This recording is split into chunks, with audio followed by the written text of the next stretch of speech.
So, welcome to The Grid, powered by Anorak. Obviously, it's a podcast focused on, what makes Dubai a thriving hub for basically businesses, investment, and basically essentially opportunities. And obviously, today we have AIRDXB, and I've got Lewis Bowers with me. So, Lewis, would you like to introduce yourself to the audience? Yeah, thank you very much for having me. Looking forward to joining. So I actually run business development partnership management at AIRDXB. Fabulous.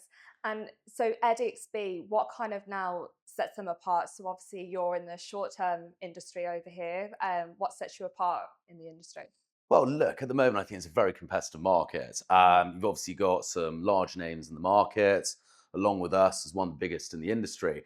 I think really what sets us apart is one, our internal processes. Hmm. So what we've found as well is it's the aftercare. It's very easy telling a client, okay, you're going to get this amount of returns, and you bring them on board as a client. Yeah. Whilst we're getting them the returns, it's also about how they're managed. Any sort of small queries, things like this is so important to not be frustrated going through that relationship.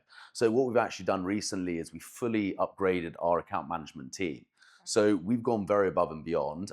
It's cost a bit more money, but it always makes sense to do so. Yeah. So we've got account managers in now from Uber, Emirates, one of our competitors, took them from there.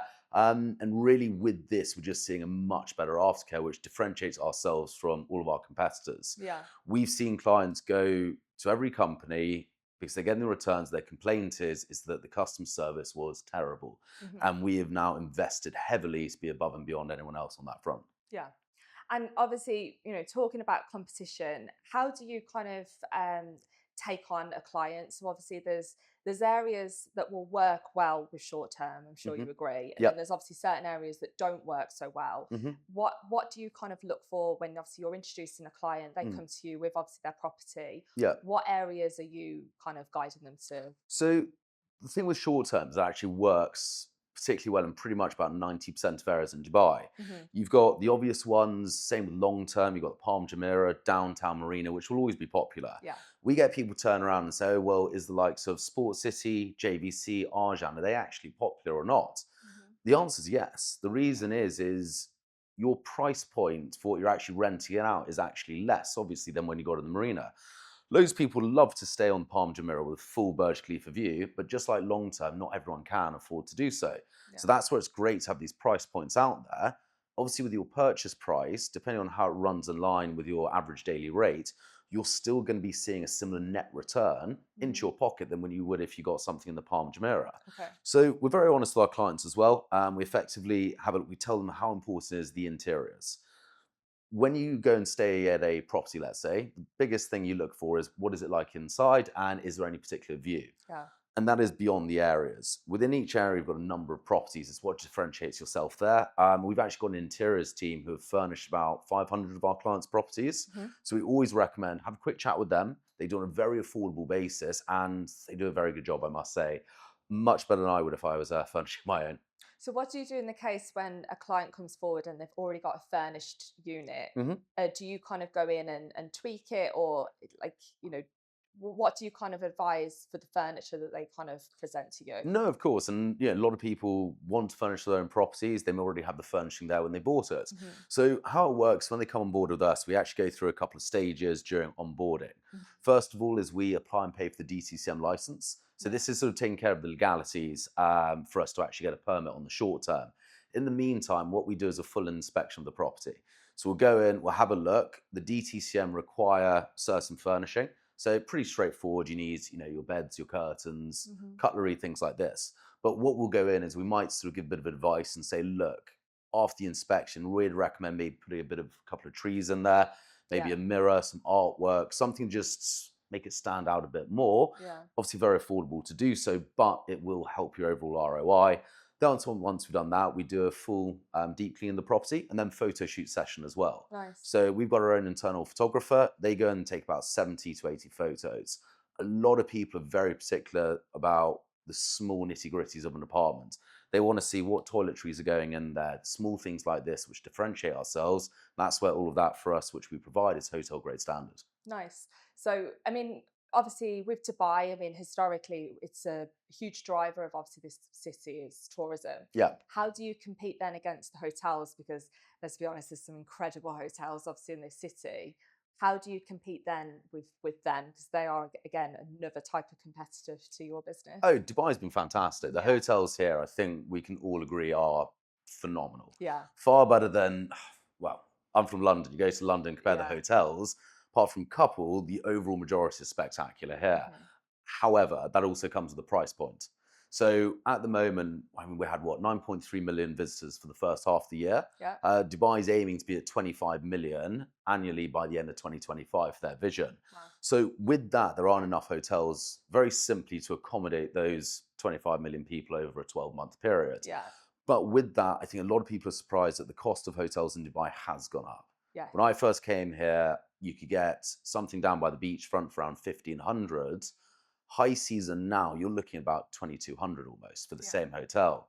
Whereas you can then suddenly find, let's say, a one bedroom in the marina for half the cost Yeah. with a full view. So a lot of people who start looking at the hotels then realize that they can actually get something which is private, Yeah. furnished fantastically. They've got a great swimming pool, great amenities, but you're getting it for half the cost. So a lot of people look towards that, especially if you're coming out with families where Yeah. you've got children. You suddenly got to get what, 2 hotel rooms? Yeah. As opposed to, let's say, a 2 bedroom apartment or a 1 bedroom apartment with sofa beds. The cost is massively different there. So Yeah. sometimes people do just get priced out of it. So if I was, say, an investor and I was looking down the short-term model, Mhm. you would then advise a two-bedroom, because I guess they go competitively good against obviously the hotels, is what you're saying. So it's a bit of a mix, really. Okay. I'd say the general consensus, the most popular ones are the studios and the one beds. Yeah. I don't know why. It's always been told those are the most popular. I think it's because couples or individual travelers, it suits well. Yeah. But then there's actually a very huge undersupply in the market of 2 bedrooms Mhm. because a lot of people with families want to come out. Yeah. I don't have children, but I know friends who do, and they've said to me that they can think of anything worse than putting them on a sofa bed.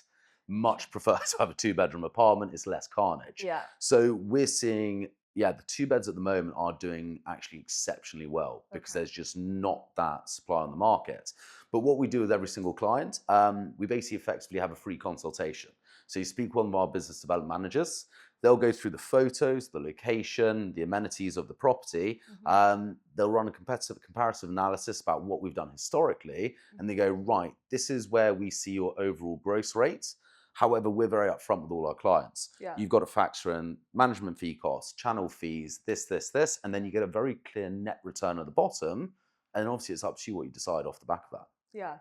And then going back to areas in terms of, say, high season. So high season, obviously, for the audience being normally obviously between now really and April. That tends to obviously be our high season. Our Yes, extreme high season, obviously, over Christmas, New Year, again, correct. prices obviously go up. Mm. What is the best and probably most popular area amongst obviously short-term tenants coming in? Mm. What is the most popular area in that sense? Very hard to say, to be honest. It's a massive mix. We're seeing a huge amount of interest in Creek Harbour. Okay. One of the reasons is I know Dubai itself is very, very motivated for that area to be successful. Yeah. See a lot more restaurants. You see a lot more cafes going into that area where they are pushing it. Yeah. Obviously, it's only 12 minutes from downtown, give or take. Everything is brand new and clean. Yeah. Whilst the likes of downtown are great, some of the apartments are quite old. So Yeah. obviously they need a bit of a facelift, maybe some wrapping, maybe some renovations, whereas these ones a bit further out don't require that. Yeah. So I'd say, yeah, Creek Harbour's been very, very popular, and we are seeing a lot of people looking ahead of time. Obviously, you've got the railway coming through, so we've got people looking at JVC, you've got people looking at Discovery Gardens, Mhm. because it's very affordable to go in there. But the main ones, like long term, will always be popular. Palm, Yeah. downtown, Marina, but we're seeing a lot more demand in these secondary areas for the future. Okay, that's interesting. So, and then how do you kind of counteract low season? Because Dubai, let's be honest, during COVID, people like kind of hung around and stayed in Dubai. Yeah. But I don't know about you, but I've noticed over the last 2 years, it's just incredibly just dropped. You know, we Mm. hit June and then basically they're gone pretty much till September. It's nice because the roads go a little bit Oh yeah, quieter. 100%, much better. But how do you kind of then make sure that you know the property owners are basically getting their full kind of benefit of short term, even in low season? Like, what's your No, of course, can't hide away from it. The temperature's what, 50 odd degrees? Yes. It's you go outside for 3 minutes and you're already sweating. I've never been to a country and actually started sweating in the middle of the ocean. Yeah. Not very pleasant. Yeah. So we understand that is the Yeah. case. What you'll find is it's not so much about can we get people in the property, Mhm. it's effectively about how much we can get them in for. Okay. So travel doesn't stop in Dubai. It's a central hub globally where you've got a lot of visitors still coming through in transit. Yeah. You've still got conferences, you still have work, but again, it does naturally drop. So our prices on average drop by 50% to Nice. accommodate that. Very, very similar to the hotels as well, like I mentioned beforehand. Yeah. They reduce by about 50% to incentivize travelers. We see a very similar thing. Yeah. So, on average, across the year, our occupancy rates across our portfolio of 600 plus properties does remain around 90% consistently. Okay.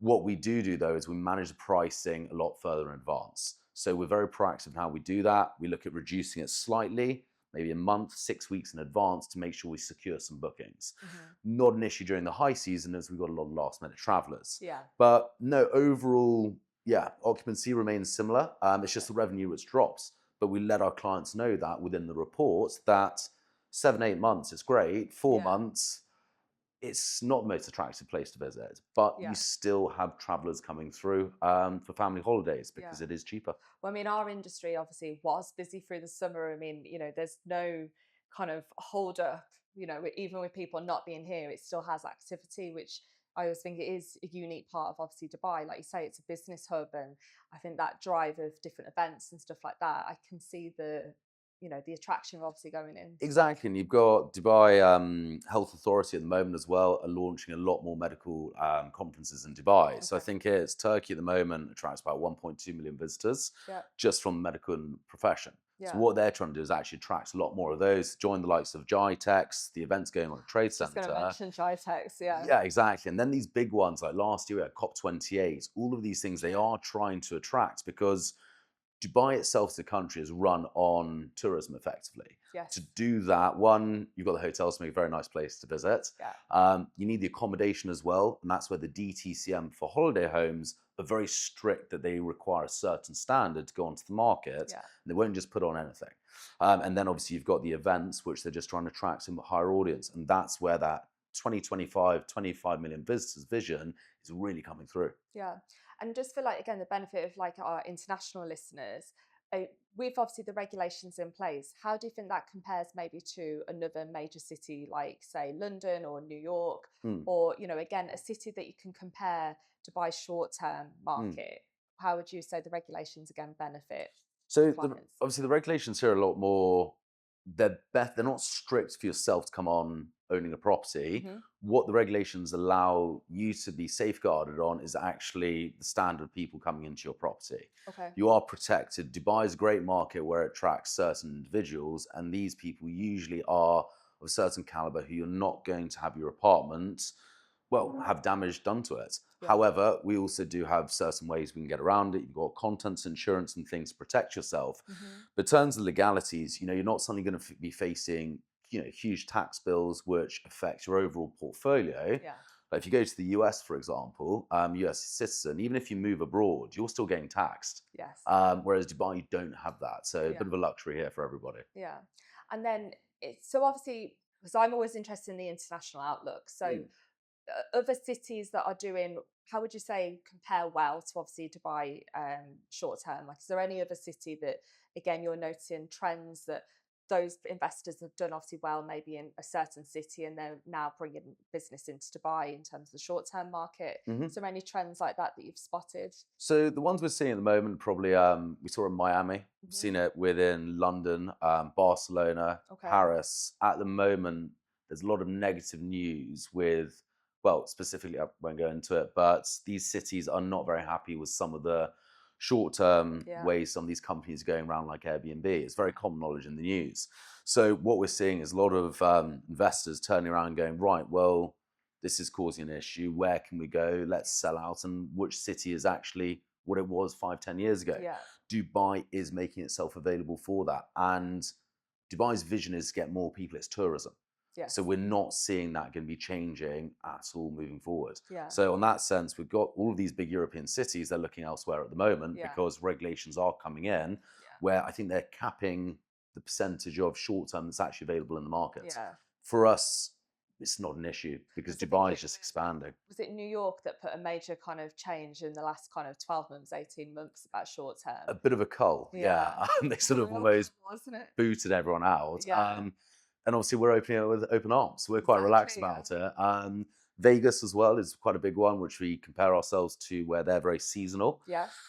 Short term in Vegas, you've got a huge amount of events going on. You've got the F1, etc. But Yeah. then that's coming straight into the summer, and then you see prices do die off, Mhm. but you still see a steady flow of people going to it, and that's what Dubai is looking at as well. Yeah. And obviously, that's why we've got the gaming license, which has been approved, Yeah. which is fantastic, I was quite just gonna frankly. mention that Yeah, while yeah, we're yeah. on the topic of Las Vegas. But Mm. again, what's the impact now on the gaming license on the short term? Because obviously the big hotels are going in. Mhm. How now kind of what's your kind of game plan with potentially obviously going in and dominating obviously the Ras Al Khaimah area with obviously the gaming license now coming in? So gaming is a massive thing. Yes. Dubai's been approved on it as well. Ras Al Khaimah been approved, Marjan. So what we're obviously seeing is more people are going to want to be putting their property on short term. But again, we're going to be very selective in how we go around it. We're not just going to overload the market. We want to go with quality. Of course. So yeah, Ras Al Khaimah is very interesting for us. But I think overall, it's not just there. You've got a lot of people who'd be visiting within the Emirates. Dubai's obviously got their gaming coming through as well, so we're just going to see a huge influx of people. I think what we'll see in Ras Al Khaimah as well is a lot of weekend visitors, Yes. but we obviously need to work out how to counteract any parties per se, Yeah. as we don't want to put our clients' properties at risk. Yeah. But overall, tourism's going to increase. Very, very exciting. Yeah, no, it is. And then probably that leads us in really then to say our own partnership. So Mm. obviously with what we do, obviously we introduce people obviously into the investments. Obviously we do work very closely with you guys, and Yes. we often can pull uh, you know projections for obviously what potential opportunities they can receive from those Mhm. properties. Do you have any advice for our investors for obviously looking at maybe entering into the short term? Yeah, so I think with all investors, we mention it to your real estate agents as well, is to an extent, no area is a bad area. Yes. It just depends on obviously your purchase price, what you can actually enter into the market. So, what we always do is we turn around to any investors, say, look, don't rush into anything. We will always give you effectively free consultations and give you these sort of return on investment reports. Yeah. So, anyone who's looking, regardless of the area, I'd say two things mainly. First of all is, well, three things to say. First of all, what's the inside like? Mhm. Is it furnished well? Do you need to put furniture in there? Yeah. Second is there a view? Not always the be all and end all if the first point is fantastic. Yeah. Some people actually sometimes prefer staying there rather than a better view because they're going to be out and about in the city. Yeah. It's a very transient nature of Dubai when people are visiting. The third biggest piece of advice I give anyone, would you stay there yourself and how much would you pay for it, or your friends? Yeah. We get people who turn around and some say, oh, I expect people to pay X amount. Would you? No. Why would anyone else? So I've Yeah. always just said, furnish it to a certain standard. We'll also tell you as well, it doesn't mean just throw all the money at it. Yes. There's such a thing as overspending in terms of your interior furnishings. We can only go so high in how much we charge. Of course. If you overspend your furnishing, you're going to be wanting to claw that back and it's not going to be possible. Mhm. So again, we're very open, very honest. We told clients before, ridiculous. You're spending 20,000 extra than you actually need to. Yeah. We're going to cap it. So this is where we're very open with everyone. But just my biggest advice is, would you stay there yourself? If you wouldn't, Good why would advice. anyone else? Yeah. No, it's very true. And then in terms of say even developers, is there any trends amongst obviously the developers of choice in terms of short-term market? Like Mm, obviously, there's developers out there that offer incredible obviously amenities, master communities. yeah. Do you tend to find the ones that create master communities like EMA, like Damac, are they again a good choice for obviously the short term? It's a bit of a mix, to be honest. Okay. So I think I look more towards the developers to an extent, Mhm. because of how they will hand over the properties. So obviously you've got EMAR who are fantastic, but then you've got a few of the larger but almost potentially boutique ones like Ellington Properties. Yes. Ellington, in my opinion, produce fantastic amenities Yeah. for what people actually want to do. You look at, I mean, Belgravia 2, for example. We had a client who put a property on there recently. The swimming pool and how it's mapped out is not far off from a hotel. It's very, very Yeah. nice. So that's what I would start looking at. The master communities, whilst they can be great, I'll be honest, obviously sometimes they can pose a bit of a problem. Okay. You know, you've got Azizi Riviera. Whilst we've got some properties which are doing fantastic, Yeah. we always want to advise people that if you get 10,000 properties in one go, obviously then it's the same issue with long term as well.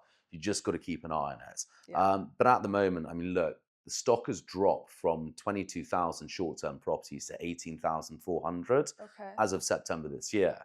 Mix of reasons. Some people want to go long term. Obviously, it's been a great time to sell as well. The market's been Has, doing fantastically, yeah. especially for you guys. Yeah, it has. So with that, there's actually reduced the supply in the market. That's interesting. So we're actually seeing in our calendar much higher rates in Q4 for our clients Okay. by about 22% than we saw last year. Interesting. Because all you've got is reduced amount of stock, but again, more visitors coming to Dubai. So it's going very, very well for us. Okay. No, that's interesting. And then in terms of obviously, clients that obviously want to work with you, Hmm. what's kind of what would be the next steps and how would obviously they get in touch with you? Um, So you could, well, I'd say obviously reach out to yourselves. I think working with yourselves is a great opportunity for this. Obviously, you guys can help source various properties for them. We'll provide the reports and just keep that partnership going there. yeah. We can speak to your clients directly. We can Yes. speak through you. It's entirely up how your clients and you want to do it. We're very, very easy on that. But the first step is once you have a client or a client reached out to us directly, we'll then start producing these reports. Do you have a property you own? Are you still looking for one? And then we start looking at the financials, which price point they want to enter into the market, and then start showing them some of the returns that we're actually seeing. And then, yeah, I mean, for us, it's very straightforward. Once a Yes. client says yes, we're good to go. 5, 10 working days Yeah. and you're live. Nice and easy. You've got your own owner's portal as well. So this way you can be logging in. You'll see all of your properties, how much they're rented for. Nice. Start to be able to pull your own statement of accounts as well. You get a dedicated account manager. Lovely. They're all internally KPI to get a response to you with a certain amount of time, depending on the request, Hmm. rather than that vague, let me check and I'll come back to you. You Yeah. know that, say, for example, if it's a maintenance query, you will hear back within 2 hours. Yeah. If it's finance, you'll hear back within 48 working hours. Yeah. So all of these things are very, very stringent, structured to give our clients best possible service. Like I mentioned, that aftercare once they've signed. Yeah. No, that's important. I mean, our team have a great relationship, obviously, with your team, as we Yeah. know. And again, it was just again allowing that seamless activity to continue. So, thank you very much for obviously taking part of No, the thank you very podcast. much. And yeah, we'll hopefully maybe come on for part two when we see what the end of the year's done. Because obviously, with all those people coming into Dubai, I think it's going to be an interesting time. Exactly. And if you're looking to put on a property at the moment as well, now is the best time. It We're is. coming into high season. You've got Q4, Q1, really, as you said, going into end of April, start of May. These where we're getting fantastic returns. So let us know. Perfect. And then we'll have all your details and our details at the bottom of obviously the podcast. And thank you. Perfect. Thank you so much, Natalie.